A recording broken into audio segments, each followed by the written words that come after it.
So it is finally that time again where I play more Nintendo Switch 2 games and give you guys my thoughts if you should buy the game or not. And in today's video, we're talking about some pretty cool titles for the Nintendo Switch 2. But before we jump into that, I have to ask, we're trying to hit 22,000 subscribers by the end of July.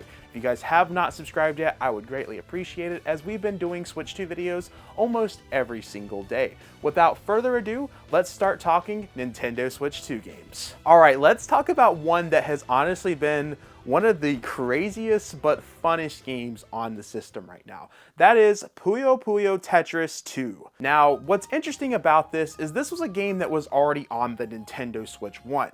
But Sega decided to make a new version called Puyo Puyo Tetris 2S, the Nintendo Switch 2 edition. This is supposed to add more content and more exclusive features that this version has to offer that the others don't.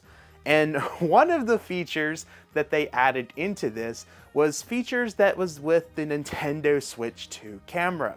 And when I say they added the Nintendo Switch 2 camera functionality, they literally had it to where when you're playing Tetris or Puyo Puyo, it is literally showing your face on the background as you're going through the blocks.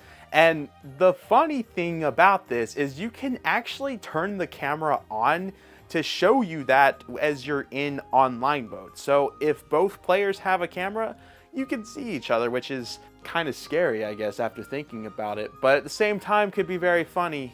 Well, actually, no, that because someone could do, I don't know. That's interesting. It was a unique and crazy thing that Sega thought of this and was like, yeah, let's use the Nintendo Switch 2 camera for this. It makes me wonder what future things we could see get implemented for Switch 2 games when it comes to that camera.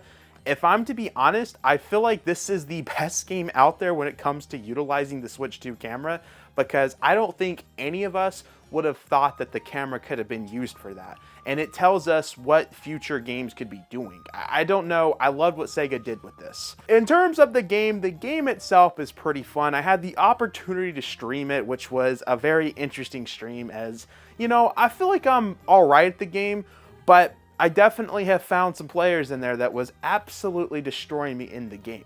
But that's okay. I'm still in training. I will be able to finish off anyone playing this game in a few weeks. Just give me another month or two in training, bro, I'm going to take all of them out. Now, I will say there was something very weird about this game that I encountered. Now, I was utilizing the online mode. They have a lot of different features that you can do with it. You can play specifically Puyo Puyo, you can play Tetris, you can do competitive play. There's a lot of different online mode options when it comes to this game. But the strangest thing about this is when I was playing this game in the mornings, I could not get into a lobby. In fact, I filmed some of this. I tried 3 to 4 different times. I don't remember how many times I tried in that recording, but I tried more after that recording, and I still could not get into a lobby. But the weird part is, at night, I was able to easily get into lobbies with this game within seconds. I don't know what it was. I don't know if the player base is just like, yeah, we're playing our Tetris at night, not in the morning.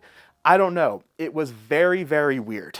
I also think it's kind of cool that Sega is utilizing their IP here. Like, they put Sonic in here, which was just kind of random. I don't know what the future of this series holds, but I definitely think it is a perfect title to have in the Nintendo Switch 2, especially if you're a Tetris fan. I'm gonna be honest, I don't really care about the Puyo Puyo side of things, so I like that they added a mode to where you only can play Tetris if you just want to play Tetris. It's cool, it's basic Tetris, normal Tetris, you know, I am a big fan of this. This is a great game, and honestly, for $40, it's the perfect game to have in the collection, and depending the type of games that you like to play, I would say you would probably enjoy this a lot, especially with the multiplayer.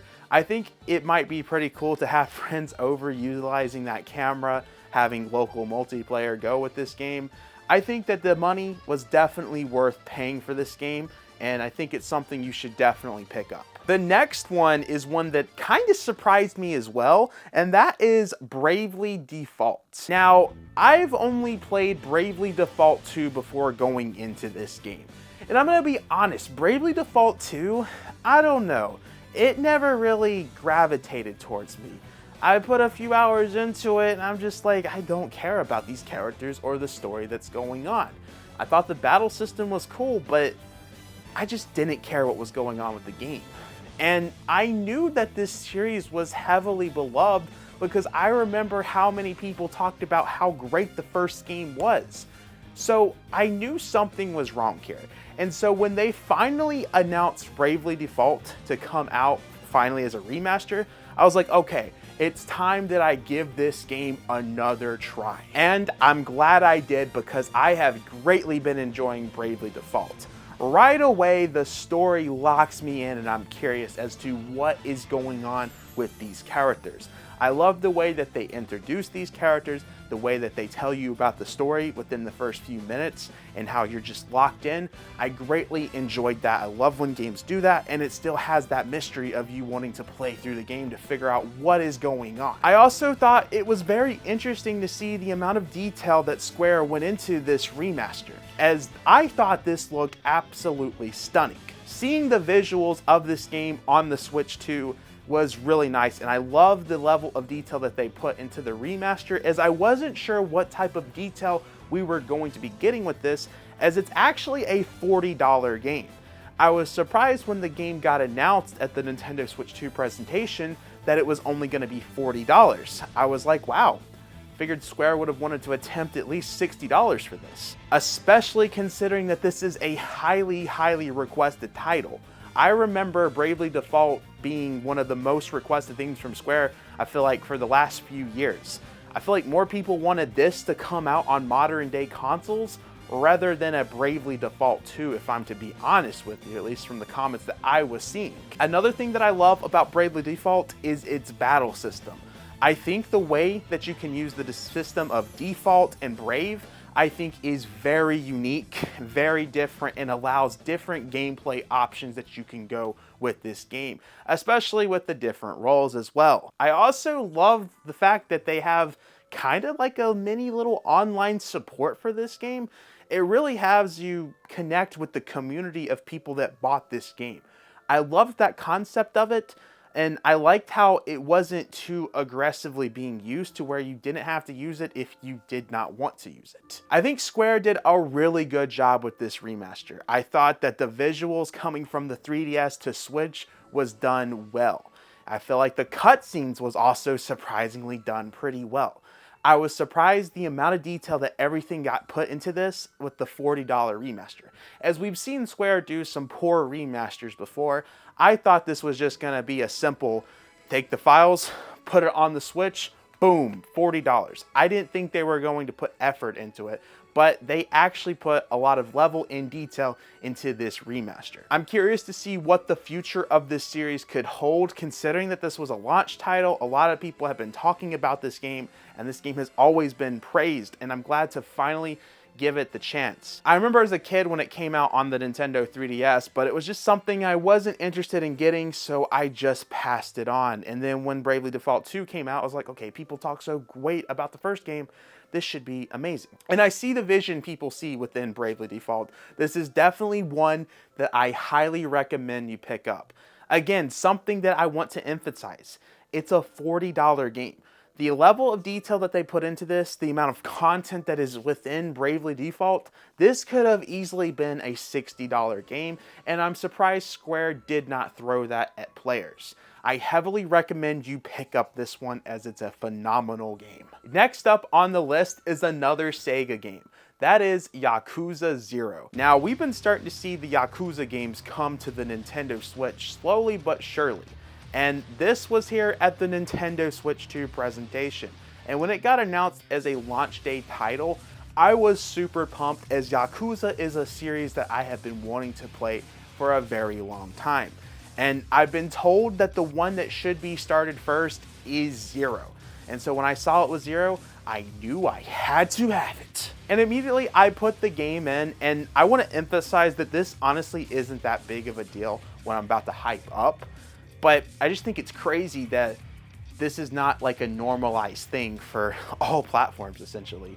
So I'm talking about this as it's weird that this is not a normal thing. But 60 frames per second on Yakuza has been absolutely insane. It looks absolutely phenomenal at that. I think it's crazy how stunning this game looks at 60 frames per second, especially going through the gameplay and cutscenes. This looks so smooth.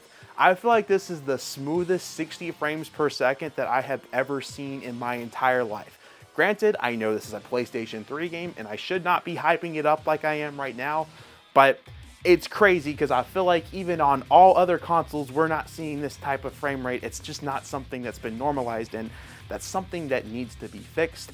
I feel like so many companies are so focused on 4K, 30 frames per second. No, honestly, 1080p, 60 frames per second, I'm happy with that. But something that I want to emphasize with y'all, if for whatever reason you have not played Yakuza Zero, this is the director's cut. And as of right now, this is exclusive to the Nintendo Switch 2.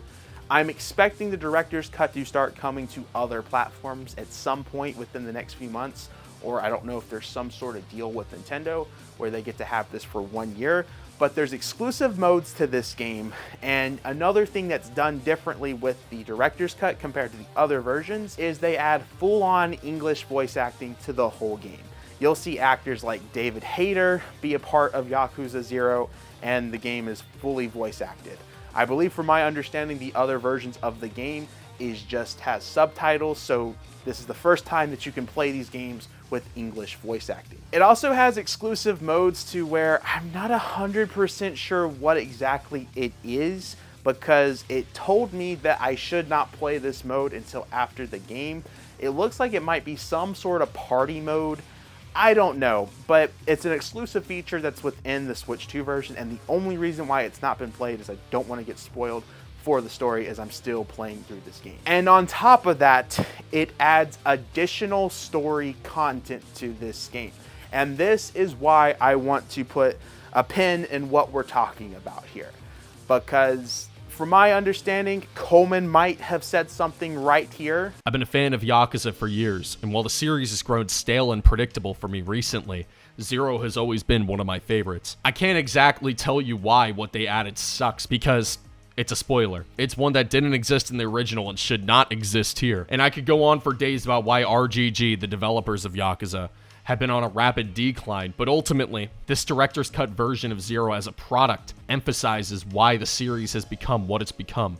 And it's because it's more interested in presenting horrible, meritless Marvel movie moments than actually telling an engaging story. If you really want to know more, you can join the MonadoMax Discord. I'll argue with you there.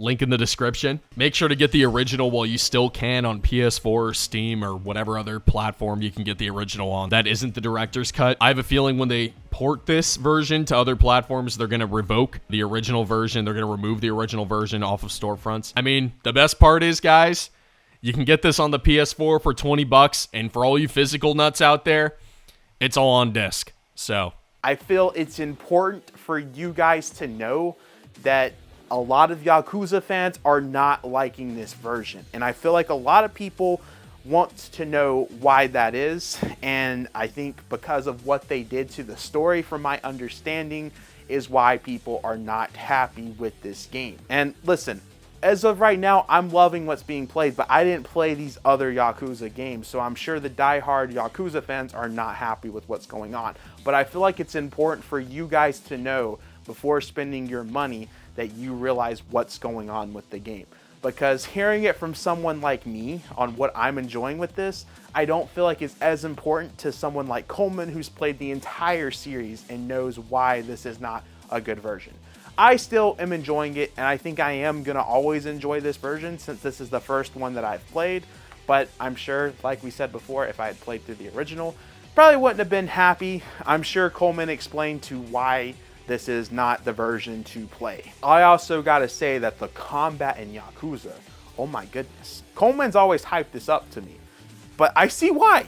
This is a pretty incredible game. It's also a $50 game, so I think that's a pretty good price to have something like this into the Nintendo Switch 2.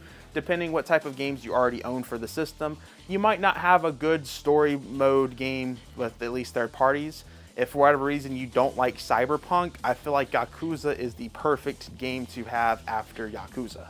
Or after Cyberpunk. What? That didn't make sense. Guys, these were the 3 Switch 2 games that I have played, and I definitely want to hear from you guys. What games have you been playing onto your system, and what's your thoughts on these games that we talked about if you had the opportunity to play them?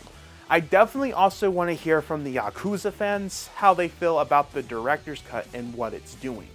If you don't own a Switch 2 and want to play the director's cut, I do expect that that will be coming in the next few months, so stay tuned. But guys, I have been talking for way too much. Make sure to backslash that subscribe button, like the video, check out the Twitter, Discord, and Instagram. We also have our P.O. box in the description below as well, and become a Monado Marine, our YouTube membership. $5 a month helps out the channel tremendously, and I will see you guys in the next video. Peace. I just realized every game here was a game key card. That's gonna go well in the comments.